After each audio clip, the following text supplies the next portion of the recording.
everyone, and welcome back to another island tour. This time, it's my island. What? I know. Can we believe it? I finally finished my fairy tale themed island. Now I have to say, fairy tale? Oh, overdone. I know. But hear me out. I decided to give myself a challenge. I could only use fairy tales that have not been adapted by like a mainstream Disney production. Okay? So let's take a look at my map. So my main character is Odette. I'm actually touring the dream address right now for my other Switch. We have Fiona, Shrek, and Derek. Okay?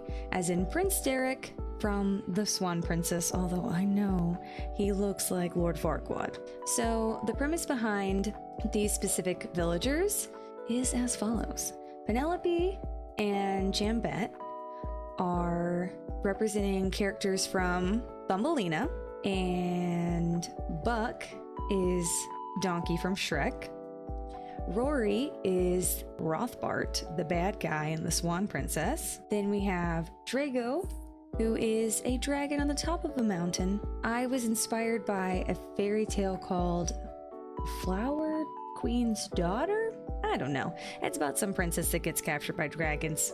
So I thought, dragon sounds cool. Then I have Chevra and Nan. You see their houses are next to each other.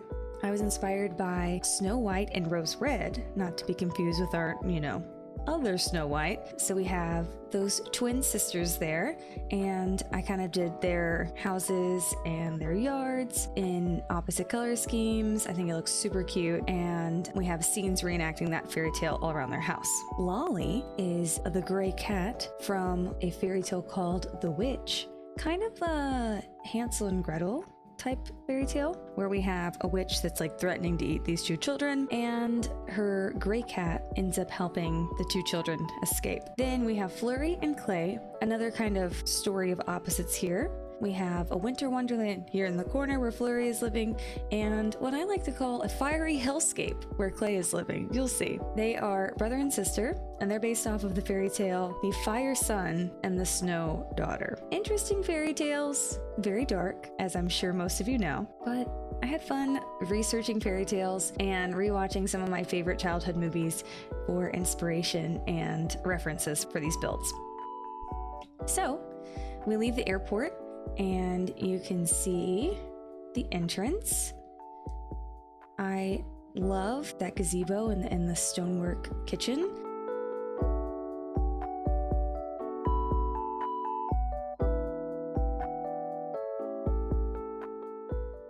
We have a little gnome bodyguard up there on the top of the castle tower. All of the beaches have been somewhat decorated or blocked off. All of the interiors of the houses have been redone for the villagers, as well as the rooms in the other houses. So what I do recommend, if you tour this island yourself, stay on the path. Stay on the path or you might get stuck.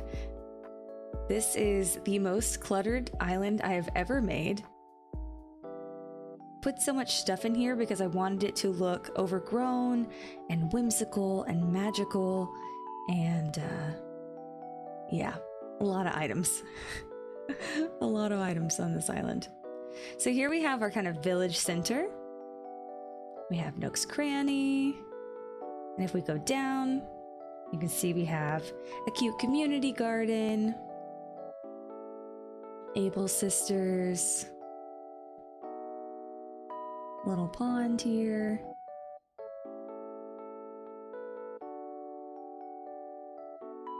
Again, these beaches are mostly blocked off, but there is a little something on most of these beaches. So some little mini builds here and there. So we'll keep traveling up. And now we're at the Thumbelina portion of the island. So here is Thumbelina's cottage.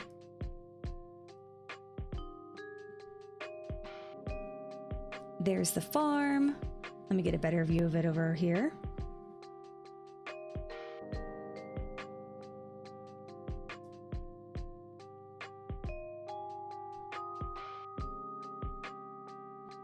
And again, you can kind of see the farm in the background.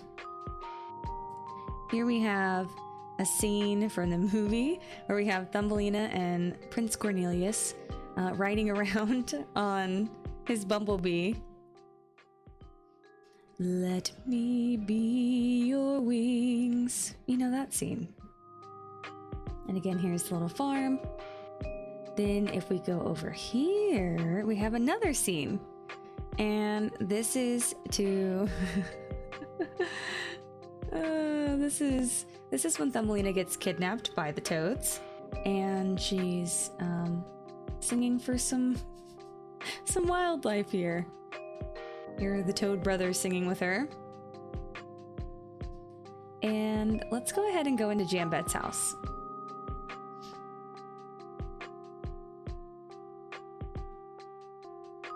I wanted to make her house look swampy, but also she's a diva, you know? She's a performer. She has her outfits and her makeup. Of course, lots of pink and green. And if you've ever seen Thumbelina, you'll know Jambette is the perfect Mrs. Toad.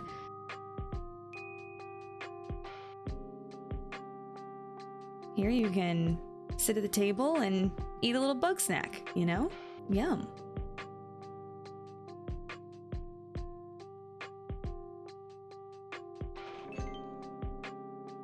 So if you've seen the 1994 Don Bluth Thumbelina film, then you'll know that it kind of goes through all 4 seasons within the movie. Starts in late summer, goes into fall, or I guess, yeah, and then goes into winter. So here we are in fall. Fall here. Then we're gonna go ahead and go up. Oh. You can see the beetle ball. So if we go this way, actually, yeah, let's look at the beetle ball. A little bit of a spoiler to the other side of the beetle ball, but that's okay. So if we look up here, here's our beetle ball. You're beautiful, baby.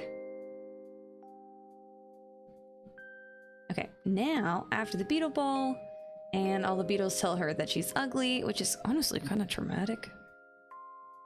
She runs away, and it's winter, she's cold, she hunkers down in a boot and a sock, and she's later discovered by Miss Fieldmouse, and we have Penelope as Miss Fieldmouse.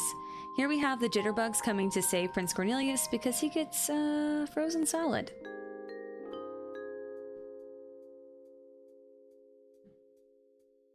We'll go look at the top of that in just a second. Well, we'll double back. Because while we're still talking about Thumbelina, then let's go ahead and look at this area. So then at the end of the movie, all of the jitterbugs, they come to the wedding, and it's like beautiful rainbow waterfalls, and we have Thumbelina and Prince Cornelius getting married. Rory, you're in the wrong part of this island. Go away. Then if you look up here, you can see I just have like a little fairy village back there. And the name of this island is actually from Thumbelina. I wanted it to be Vale of the Fairies, but that's too many characters, so I went with Fairy Vale instead. Okay, let's go back over here to this winter part of the island, and you'll see we have a ladder up here. Oops, excuse me. And that takes us to Flurry's house. So as I was saying, Flurry lives here in a winter wonderland. She's based off of the fairy tale, The Fire Sun and Snow Daughter. Essentially, she was born from a snowflake touching her mother's womb. Weird, I know. So I just wanted to give her kind of an ice palace-y kind of room. I think it turned out super cute. Bye, Flurry. Now let's go see her brother's fiery fortress. It is, it's a lot. We're gonna look at it from a couple angles. I gave him a large area. As you can see, there's flames everywhere, and lava rocks, and all kinds of stuff. So to get a good view of Clay's domain, we have to go back up here.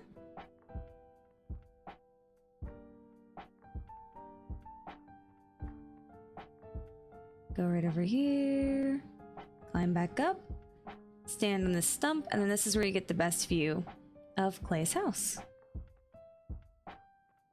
Like I said, I feel like Fiery Hellscape is the best way to describe his yard. So since Clay's house is actually open, let's go look inside his house.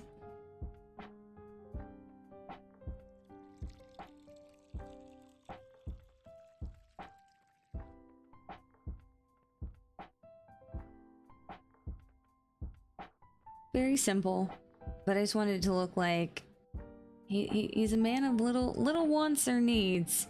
He just likes it hot, you know? Also, I'm kind of obsessed with these bugs. You'll see lots of centipede and cockroach toys around the island.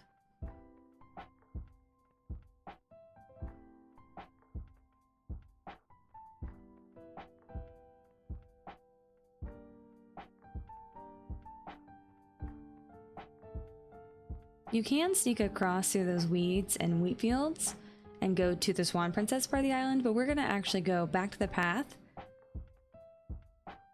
and then go down. So you can kind of go through a little shortcut there.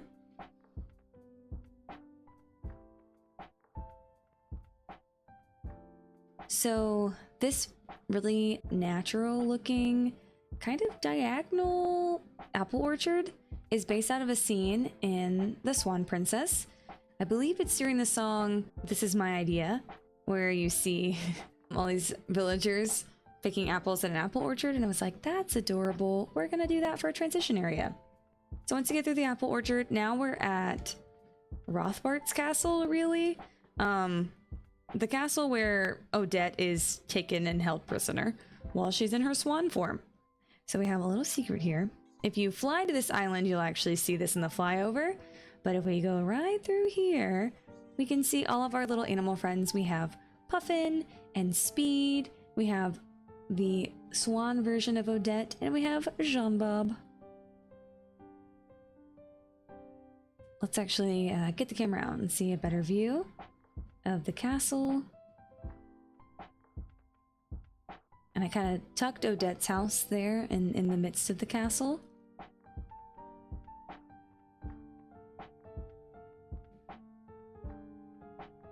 See, now you can kind of see the flags and stuff that match the same kind of shape as it is in the movie. So we'll go back to the path, go up here, and let's go inside Odette's house.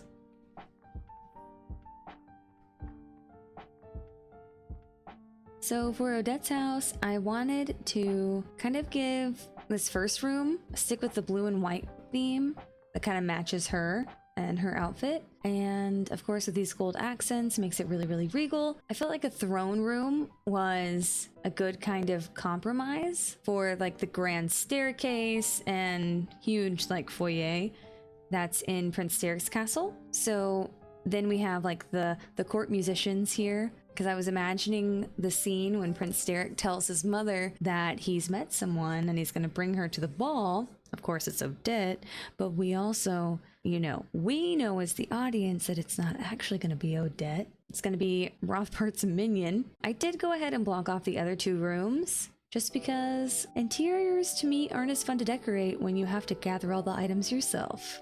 I'm spoiled by HHP.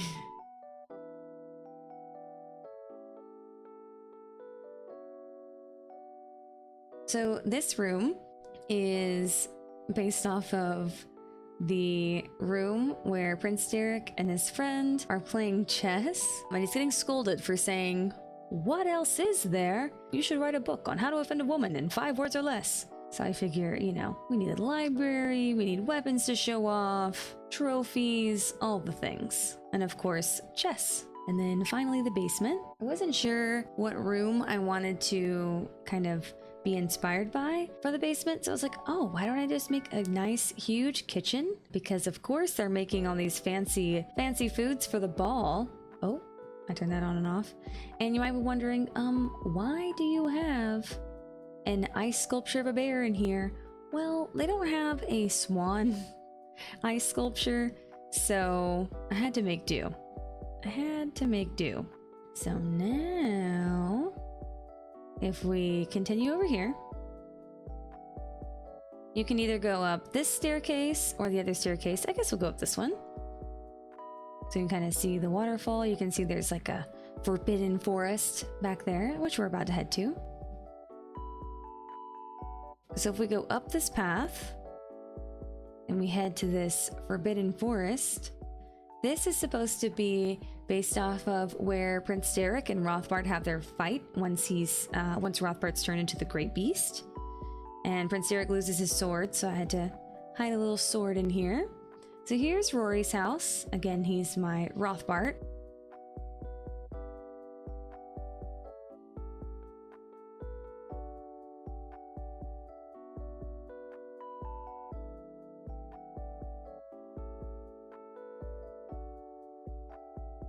We're gonna go ahead and go up, just so we can say hi to Drago. So here's Drago, our resident dragon on the island, just living at the top of this mountain. Okay, bye Drago. So if we go down, follow the path, hop across, and here we have a beautiful purple flower field. We have a snail, because why not? Look, there's Prince Derek. I know he looks like Lord Farquaad, but here he is. Oh, why can't I talk to him? Prince Derek, no! What else is there? Famous last words, Prince Derek. Famous last words. But this is kind of based off of the ending credits of Swan Princess 2. Prince Derek and Odette are having this wonderful picnic here, and you hear "far longer than forever" at the end of it again, and it's beautiful. Also, it gives you this great view of the lake. You can get a different view of the castle. Now you can kind of see the arches and stuff more. So I like it. I think it worked out really well. So then Prince Derek's house, it's just a simple little cottage. I didn't want to make it actually look like, you know, royalty lived here. I just kind of wanted to look like, oh, look at this cute little cottage in the midst of a beautiful purple flower field. But I did have to do a little nod to Prince Derek and his archery skills. So I already kind of spoiled it, but if we go back around here, we can see just another cute little picnic spot and an adorable little gnome house. I think this turned out so cute. So happy with it. Like, how can you not have a cute little gnome house? I recommend everyone making little gnome houses on your islands. Like, adorable.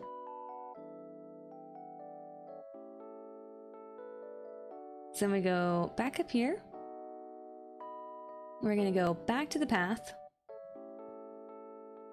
Back around, across the bridge, and down the path. Oh, look, there's Odette!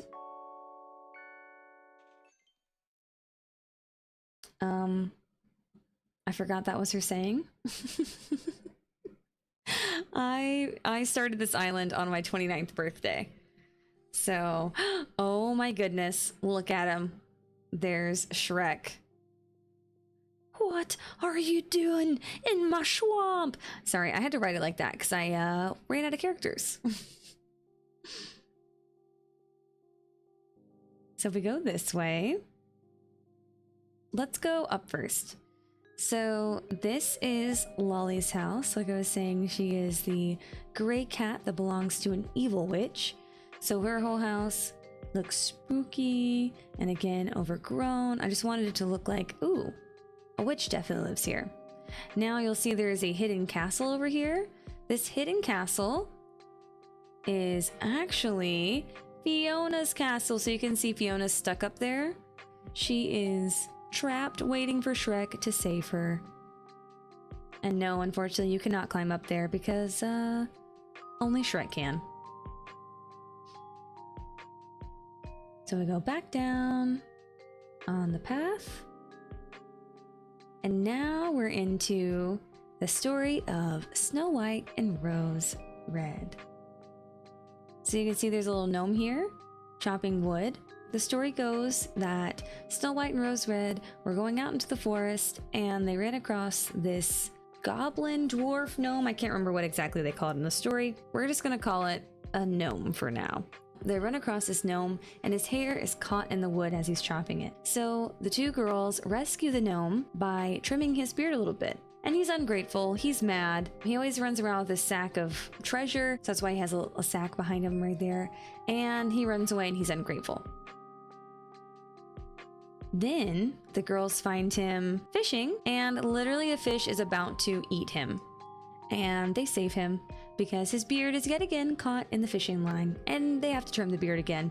So then the girls rescue him one more time, but again he's ungrateful, and this bear who they're friends with is like, oh my gosh, that's the evil gnome that stole all my gold and treasure and cursed me and turned me into a bear. And he offs him.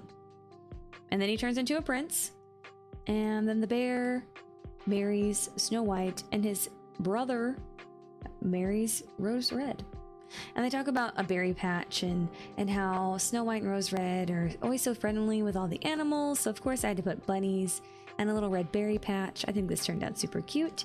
And of course, as you can see, their houses are exactly the same. They're just in opposite colors. And that's exactly how the interiors are. So let's go ahead and look at Nan's interior.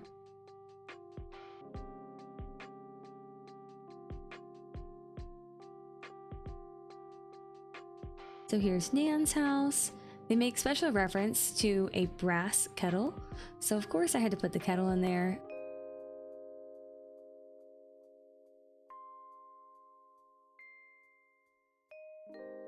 And basically, just imagine this in white with hints of red, and that's exactly what Shepherd's house looks like.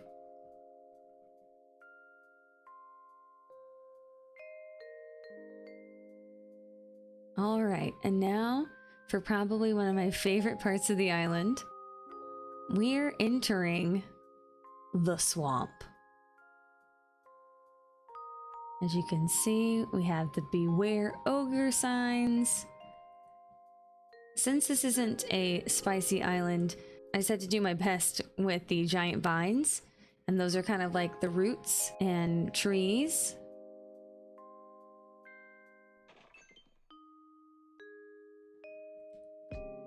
So here's Shrek's house. I think it turned out pretty cute, given what I had to work with, which wasn't a lot. Here's his chair, his little table, again with the signs. We're gonna go ahead and walk in the swamp because I think that this path is so beautiful. I'll be sure to put all the codes that I used in the description of this video, but I love this water code, and I started just adding things to the water because I wanted it to look a little bit more swampy. And you can see the beach here kind of continues the swamp. Keeps going. I mean, he's eating eyeballs for dinner, so they had to get him from somewhere. And then if we go up here, we have the infamous outhouse. Somebody once told me, you know? Again, another sneaky little cockroach. Another... Now let's go into Shrek's house.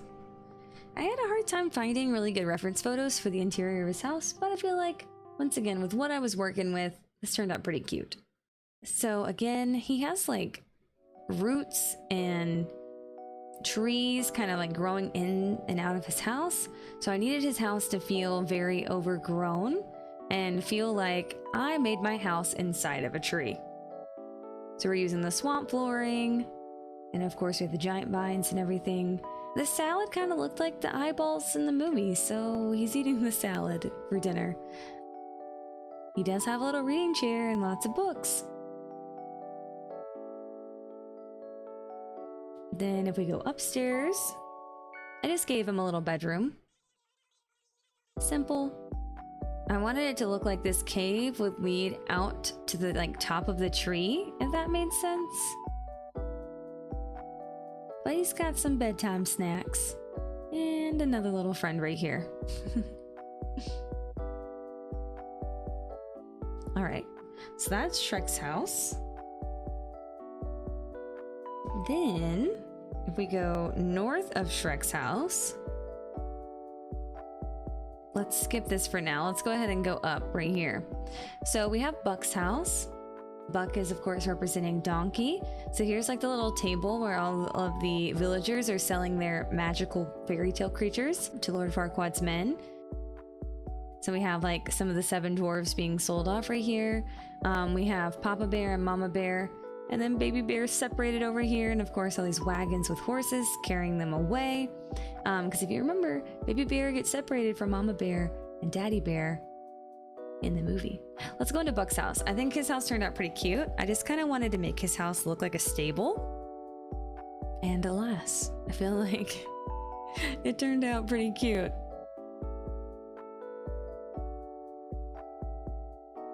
Okay, bye Buck.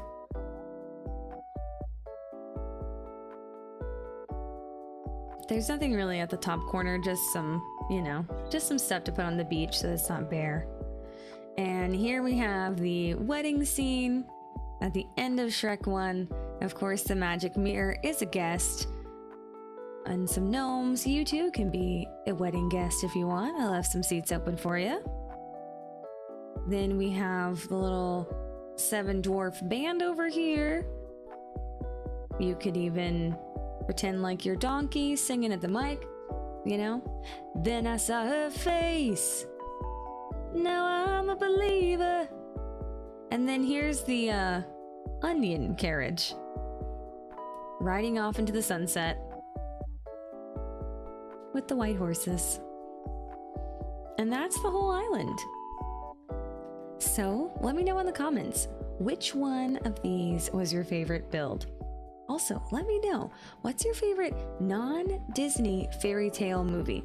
Please like and subscribe, and I'll see you when I see you. Bye!